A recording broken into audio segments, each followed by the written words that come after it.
డబ్బు, అనారోగ్యం, ఉద్యోగం, వ్యాపారం, అప్పులతో బాధపడుతున్నారా? మీకోసమే లాంచ్ యువర్ ఫ్యూచర్ ప్రోగ్రామ్. నమస్తే ఉషా. నమస్తే రాధా. దేనికైనా ఒక లిమిట్ ఉంటుంది. అందుకే మన హద్దులు దాటి అని ఆ హద్దు అనేది నిజంగా చెప్పాలంటే నా ఉద్దేశంలో ఆ హద్దు అనేది ఒక మనిషి ప్రాణాలు కూడా కాపాడుతుంది అని నా ఫీలింగ్.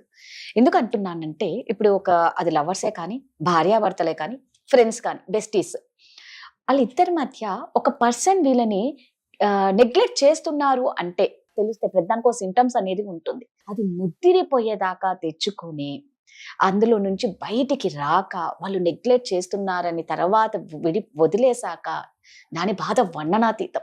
అంటే ఒక పర్సన్ మనల్ని నెగ్లెక్ట్ చేస్తున్నారు అని ఫస్ట్ ఎలా మనం తెలుసుకోవచ్చు? చిన్న చిన్నవి ఉంటాయి. దానికి సొల్యూషన్ ఏంటి? ఆ కళ్ళ ఊరల్తే సినిమాలో సునీల్ ఎక్కడ ఎక్కడ ఎవరు లేరు అని అంత ఎడిక్షన్స్ చంపే వరకు వెళ్తున్నారు చూసావా? This is all because of that love. This is all because of that addiction. ఎదుటోళ్ళు మనం పట్టించుకోకపోయినా ఇప్పుడు ఒక అబ్బాయి ఒక అమ్మాయి, especially we're talking exclusively on personal relationships. అమ్మాయి ఇనీషియల్ గా ఒప్పుకోదు, పర్సూ చేస్తా ఉంటాడు, పడుతుంది, స్టార్టింగ్ లో ఇచ్చిపుచ్చుకోవడం అవుతుంది, తర్వాత ఈ అబ్బాయి అలవాటు అయిపోద్ది. That's a human psychology. ఈ అమ్మాయి ఇస్తా ఉంటది, ఇచ్చినప్పుడు 10 సార్లు ఇస్తే 1 సారి వస్తాడు, 20 సార్లు ఇస్తే హాఫ్ టైం వస్తాడు, 40 సార్లు ఇస్తే పావు టైం వస్తాడు, 60 సార్లు ఇస్తే 10, ఇంకా 100 సార్లు ఇస్తే 0.5% వస్తాడు. ఇంక ఈ అమ్మాయి చచ్చిపోయే స్టేజ్ లో వదిలేయాలనుకుంటుంది. వదిలేసి వెళ్ళిపోయే టైంలో మళ్ళీ ఈ అబ్బాయి వస్తాడు. అలా ఎలా వదిలేసి వెళ్ళిపోతావు బంగారం? ఈ 100 times నువ్వు అది చేసావు, ఇది చేసావు, ఇట్లా చేసావు, రా బంగారం అందుకని మళ్ళీ వెళ్తుంది.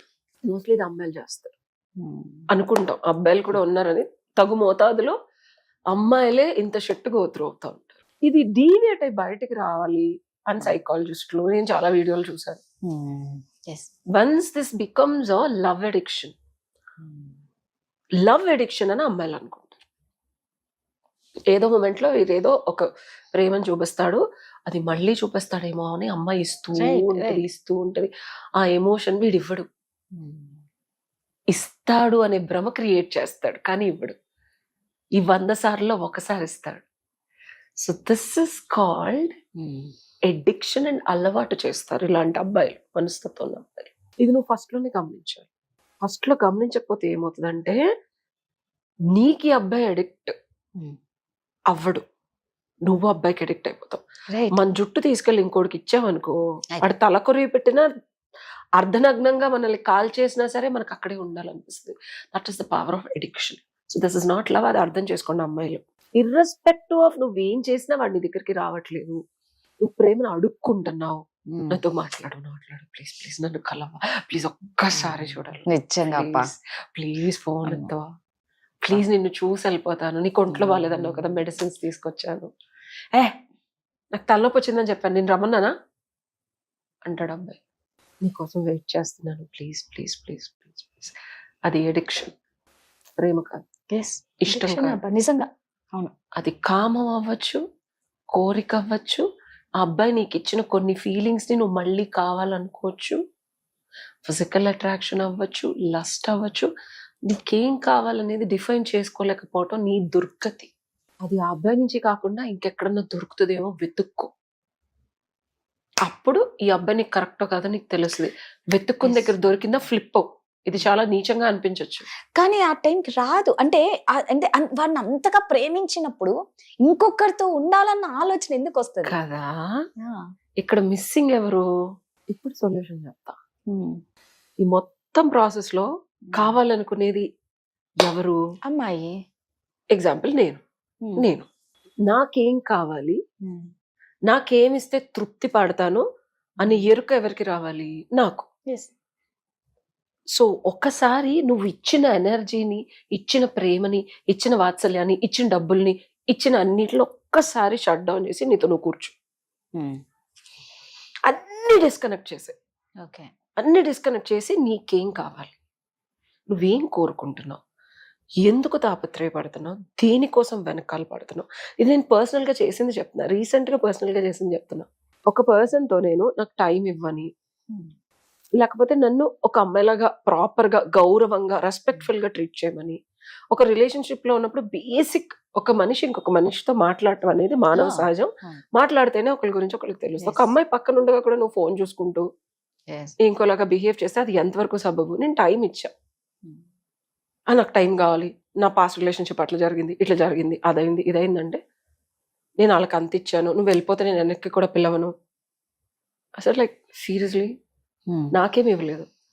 వాళ్ళకి నువ్వు బంగారాలు కొనిచ్చావు, దుబాయ్ ట్రిప్పులు తీసుకెళ్ళావు, బట్టలు కొనిచ్చావేమో, నువ్వు నాకు ₹1 ఇవ్వలేదు. నువ్వు అసలు టైము స్పెండ్ చేయలేదు, నన్ను ఒక ప్రాపర్ రెస్పెక్ట్ఫుల్ గా మాట్లాడలేదు, నాకు కావాల్సిన నీడ్, వాంట్, డిజైర్ ఏది ఫుల్ఫిల్ చేయలేదు. అయినా నేను నీకు 41 days టైం ఇచ్చా. నేను 40th డే కూర్చొని నేను విత్డ్రా అయ్యి నేను అసలు అబ్బాయితో మాట్లాడటం, అసలు నాకేం కావాలి, నేనేం కోరుకుంటున్నాను ఈ అబ్బాయి నుంచి, అసలు నేను ఎందుకు ఇంత టైం ఇచ్చాను అని నేను వెనక్కి తిరిగి ఆలోచిస్తే దేర్ వర్ సర్టైన్ మూమెంట్స్. ఆ అబ్బాయి ఒక ఒక విలువైన ఒక కనెక్షన్ ఉండే ఒక మొమెంట్ ఒకలా చూసాడు, ఏమీ చేయలే, చూసి there was a small gesture of water bottle తెచ్చివడం. ఆ మూమెంట్ నాకు ఏదో కావాలంటే అది ఇచ్చాడు అంతే. అది ఒక ఎమోషన్ లాగా ఇట్లా ఏదో బాణం గుచ్చుకున్నట్టు గుచ్చుకుంది. అట్లాంటి గుచ్చుకునే 9 ఇన్సిడెంట్స్ 4 ఉన్నాయి. నేను వెనక్కి తిరిగి చూసుకుంటే ఓకే, అంతకు మించి ఫిజికల్ గా, ఎమోషనల్ గా, ఇంటెలెక్చువల్ గా, సైకలాజికల్ గా, మెంటల్ గా ఏం లేవు అక్కడ. ఓ మై గాడ్, ఈ 4 ఎమోషనల్ థింగ్స్ మళ్ళీ ఇస్తాడేమో అని చెప్పి నేను ఈ చెత్తంతా భరిస్తున్నాను ఆ బంగారం. ఓహో, ఆ 4 ఇన్సిడెంట్స్ చూసుకుంటే అది నా పక్కింటి ఫ్రెండ్ కూడా ఇస్తాడు. ఇంట్లో పనామ కూడా ఇస్తుంది. మా పనమ్మాయి అదే అంది, అమ్మాయి నేను కూడా చేస్తాను. ఎందుకు ఇవ్వరబ్బా? ఆ అమ్మాయి చూసి అంది, అమ్మా ఇవి నేను కూడా చేస్తాను కదా, అంతకు మించి ఏంటి. అప్పుడు నేను రియలైజ్ అయింది ఏంటంటే, oh then I withdrew everything back. I looked at myself. ఇది చాలా కష్టం రాధా. ఓకే, మనల్ని మనం డిస్కనెక్ట్ చేయడం అలవాటు అయిపోతాడు మనిషి. అలవాటు అయిపోయిన తర్వాత నువ్వు విత్డ్రా. సో నేను అది ఇమీడియట్ గా మానేయమని చెప్పను, నేను కూడా ఇమీడియట్ గా ఏం మానేలా. Took time. I keep telling, relationship follow అవుతుంది, నా ఎమోషనల్ నీడ్స్ ఫుల్ఫిల్ చేయట్లా, నువ్వు నాతో 5 నిమిషాలు మాట్లాడలా, I'm breaking down and I keep communicating. Communicate చేసిన తర్వాత కూడా ఏంటి నీ గోల, ఏంటి నీతో మాట్లాడేది, ఏముంటది మాట్లాడని, అసలు నువ్వు నన్ను మాట్లాడమని ఎందుకు ఎక్స్పెక్ట్ చేస్తున్నావు అంటే నేను అవాక్కయ్యా. నిన్ను మాట్లాడమని నేను ఎందుకు ఎక్స్పెక్ట్ చేస్తున్నానా? Then what are we doing in a relationship? ఓ ఫ్రెండ్ కూడా అంటే ఈ మాట నన్ను ఎవరు అనలేదు బేసికల్ గా.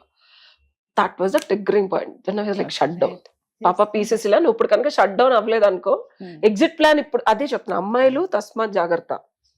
మీకు ఎప్పుడైతే మీకు హిట్టింగ్ పాయింట్ అనే దాన్ని మీరు పట్టించుకోకుండా మళ్ళీ నెక్స్ట్ డే అంతా గొడవపడి నెక్స్ట్ డే వచ్చి మళ్ళీ నార్మల్ గా మాట్లాడితే వెళ్ళకండి. ఒక్క రోజు బ్రేక్ తీసుకోండి, ఇదైతే పాసిబుల్. ఆ రోజు పని పెట్టుకోండో, లేకపోతే ఏదో ఒక అవుట్ ఆఫ్ స్టేషన్ కి వెళ్ళండో, ఏదో ఒక రోజు, ఒక నైట్, ఒక డే, ఒక ఈవినింగ్, ఒక మార్నింగ్ మీతో మీరుండి స్క్రూటినీ చేసుకొని మీకేం కావాలి అనేది కమ్అప్ విత్. మీరు ఏదైతే అబ్బాయి దగ్గర వెతుకుతున్నారో ఆ బ్యాగేజ్ తో రండి. ఓ 4-5 ఉంటాయి, అంతకుమించి ఏమి ఉండదు అక్కడ. ఆ 4-5 కూడా ఎప్పుడో జరుగుంటాయి, అవి జరుగుతాయేమో అని ఆశతో ఉంటారు. వాళ్ళకి చెప్పండి, ఏమన్నా ఇవ్వగలవా అంటే అలాగే ఇవ్వలేదు అని చెప్తాడు, ఎందుకంటే అదే చెప్పు. అప్పుడు నేను ఏం చేశానంటే, ఇది నా లిస్ట్. తీరా చూసుకుంటే అసలు మన పక్కన ఉన్న ఫ్రెండ్స్ ఇట్లా విరివిగా ఇస్తున్నారు. ఈ అబ్బాయి మనకు అవసరం లేదు, just basic friendship is more than enough అని అర్థమయ్యి నేను ఒకళ్ళు కాకుండా 4 ఫ్రెండ్స్ ఇచ్చేసి అగ్రిగేట్ చేసుకొని ఒకళ్ళు ఎమోషనల్ గా మాట్లాడాను. ఇంకా అసలు నాకు అబ్బాయి మీద చాలా చాలా వింతగా ఉంటది రాదా, బట్ ఇట్ వర్క్స్.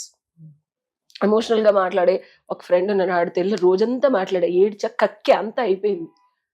వస్తే అసలు నువ్వేంది, నువ్వెళ్ళి దీనికోసం అడుక్కోవడం ఏంది అన్నాడు. ఆ రోజు రియలైజ్ అయ్యా, అవును కదా నువ్వు ఉన్నావు కదరా, నాకు ఎందుకు అసలు ఇదంతా అని చెప్పి నెక్స్ట్ డే మా అమ్మగారి దగ్గరికి వెళ్ళి ఇంటెలెక్చువల్ స్టిమ్యులేషన్ అంతా నాకు మా మదర్ తోనే అవుతుంది. She is my guide and guru. మా అమ్మతో మాట్లాడా, అమ్మ ఇదమ్మా అంటే చింతల్లి ఇట్స్ ఓకే, ఇట్ హ్యాపన్స్. ఆ రోజు అది ఫుల్ఫిల్ అయిపోయింది. నేను ఏదైతే కోరుకున్నానో అక్కడ అవ్వలేదు. అలా ఇంకా టూ మోర్ అదర్ థింగ్స్ కూడా నేను ఐ సార్టెడ్. నాకు ఇప్పుడు అబ్బాయి మీద ఆ ఫీలు రాదు ఇంకా. ఫైనలీ కెన్ యూ బిలీవ్ నాకు ఎవర్షన్ వచ్చింది. నాకు అబ్బాయిని చూస్తే నువ్వు ఇవ్వలేదో ఆల్రెడీ ఎప్పుడైతే ఫుల్ఫిల్ అయిందో రాదా, ఇది సొల్యూషన్. ఫుల్ఫిల్ చేసుకోకుండా తెలుసు కదా అని మళ్ళీ అబ్బాయి దగ్గరికి వెళ్ళి అడుక్కోకండి. లిటరల్ గా you are begging. Stop being a beggar in love. I'm like seriously telling, నేను గోత్రూ చెప్తున్నా, అడుక్కునే స్థితి ఒక రిలేషన్షిప్ లో వచ్చిందంటే నీకన్నా రోడ్డు మీద అడుక్కునేది చాలా బెటర్. నిజంగా అడుక్కోవడం ఉంది రిలేషన్షిప్ లో అంటే అది అసలు కరెక్ట్. నువ్వు అన్నదానికి నేను పచ్చిగా చెప్తున్నాను. అవును. ఇగ్నోర్ చేయడం అనేది మనం సొఫిస్టికేటెడ్ గా మాట్లాడుకుంటున్నాం. నిన్ను అడుక్కునేలా చేస్తున్నాడు వాడు, భిక్షగత్తెలాగా ఒక రిలేషన్షిప్ లో అడుక్కున్నావు. When there is no give and take, ఇచ్చి పుచ్చుకోవడం అనేది ఒక అద్భుతమైన ప్రక్రియ. అది ప్రేమలో నువ్వెంత ప్రేమించడం అంటే ప్రేమని మించి మన దగ్గర ఎక్కువైపోయి పక్కన వాళ్ళకి ఇవ్వడం. అవును. ఓకే, అది ఎక్కువై నీకు రావట్లేదు అనుకో, నీకు ఎక్కువ వెళ్ళిపోతుంది అనుకో, నువ్వు అడుక్కుంటున్నావు. అంతే కదా. అవును. So stop begging. ఇది నా పర్సనల్ ఎక్స్పీరియన్స్ తో. దీని సొల్యూషన్ ఏంటంటే మనం అడుక్కునేది ముందు ఏం అడుక్కుంటున్నావు తెలుసుకోవాలి పచ్చిగా. కరెక్ట్. ఈ అడుక్కునేది ఎక్కడ అడుక్కోకుండా వెళ్ళి బెగ్గా అవసరం లేదు, ప్రేమగా నాకు ఇది కావాలని ఎవరితోనో చెప్పినా ఎలా ఫుల్ఫిల్ అయిపోతుంది. రైట్. ఫుల్ఫిల్ చేసుకొని వెళ్ళండి అబ్బాయి దగ్గరికి. ఇది బస్తీ మే సవాల్. మళ్ళీ వెళ్ళు అబ్బాయి దగ్గరికి, ధైర్యంగా వెళ్ళు. నీకు ఎవర్షన్ రాకపోతే నన్ను అడుగు, కామెంట్ లో పెట్టి నేను చెప్తాను నీకు సొల్యూషన్. నువ్వు అడుక్కుంటున్నావంటేనే ఇంకా నిన్ను దిగజార్చుకోవడమే. మనం ఎక్కడ మనల్ని మనం దిగజార్చుకొని బతకాల్సిన అవసరం లేదు. భ్రమ కలిగించుకోకండి. Yes. Thank you. Thank you.